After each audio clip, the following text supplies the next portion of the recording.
Bonjour à tous, quoi de neuf aujourd'hui dans le JT d'Auto Plus? Focus sur les prix de la nouvelle Mazda 3, détour par Francfort pour découvrir les GLA, Kia Soul et Chevrolet Camaro. Pour finir, une nouvelle vidéo insolite signée Volvo Trucks.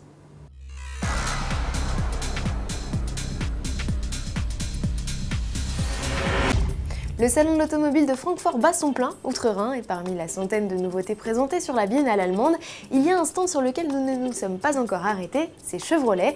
Pas de grosse actualité pour la firme au papillon doré, si ce n'est la révélation de la version découvrable de la Camaro, muscle car qui a récemment profité d'un petit lifting. Alors à quoi le repère-t-on? À ses optiques et cette calandre effilée, à l'arrière la Camaro restylée mise sur des feux rectangulaires.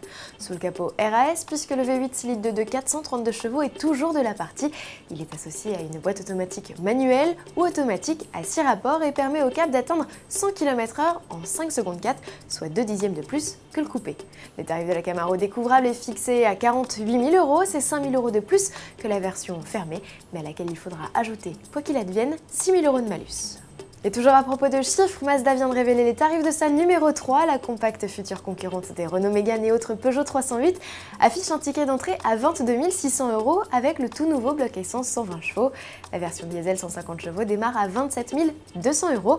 L'équipement standard est complet avec d'office climatisation automatique, GPS couleur, aide au stationnement ou encore système de surveillance des pneumatiques.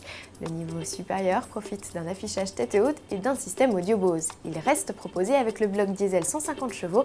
La version essence passe, elle, à 165 chevaux. Le haut de gamme conserve ses deux puissantes motorisations et ajoute à sa liste d'équipements un assistant de changement de fil, des phares intelligents ou encore une sellerie cuir. Tarif compris entre 28 300 et 32 400 €. Arrivée de la nouvelle Mazda 3 prévue le 7 novembre. D'un constructeur japonais, passons à une firme coréenne qui a également profité du salon de Francfort pour retoucher l'un de ses best-sellers. On parle ici de Kia et du Soul avec Malepil 20.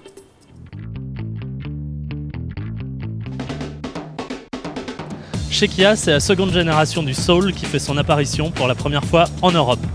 Si les changements esthétiques ne sont pas flagrants, il a su garder son look fun de crossover urbain.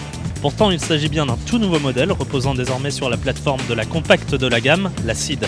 Meilleure tenue de route, confort en hausse, suspension revisitée et insonorisation largement revue, telles sont les promesses de cette Soul 2. De quoi se mettre au niveau des nouveaux Skoda Yeti, Peugeot 2008 ou encore Renault Captur. Les deux Kia Soul présents sur ce stand arborent le nouveau pack style, teintant en noir les boucliers, les jupes latérales, les ailes ou encore le pavillon.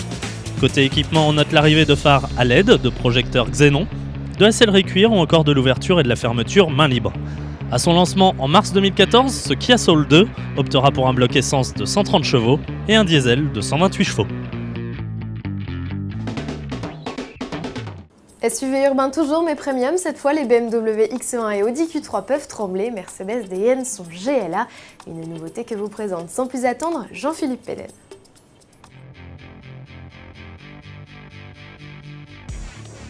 Sur l'immense stand Mercedes, véritable cathédrale, la star se nomme GLA. Le crossover compact est sans réelle surprise. Il reprend la base de la classe A tout en étant plus long de 13 cm et surélevé par rapport à la berline. Esthétiquement, l'étoile reste fidèle au look qui a fait le succès de la classe A. Le volume de coffre est plus important, la transmission intégrale en option et les motorisations reprises à la gamme A et B. En essence, il faudra choisir entre le 1,6 litre de 156 chevaux et le 2 litres de 211 chevaux. Côté diesel, le 2 litres 1 revendique deux niveaux de puissance, 136 chevaux et 170 chevaux sur le GLA 220 CDI. Tous les blocs disposent du système de coupure moteur Eco Start-Stop, commercialisation prévue en avril 2014 face à ses compatriotes Audi Q3 et BMW X1. Pour finir, quittons les allées du salon de Francfort pour découvrir une nouvelle vidéo complètement loufoque imaginée par Volvo Trucks. La firme est épatante lorsqu'il s'agit de promouvoir ses camions. Alors après l'exercice de funambulisme et plus récemment le patron cascadeur, voici le premier hamster pilote. Ce n'est pas une blague. Pour démontrer à quel point la direction de son nouveau truck est facile à manœuvrer, c'est un petit rongeur qui a été chargé de la faire tourner. Pour la pâter, une simple carotte que présentait un hypothétique chauffeur sur la droite ou sur la gauche de la roue pour déplacer le hamster. À demain.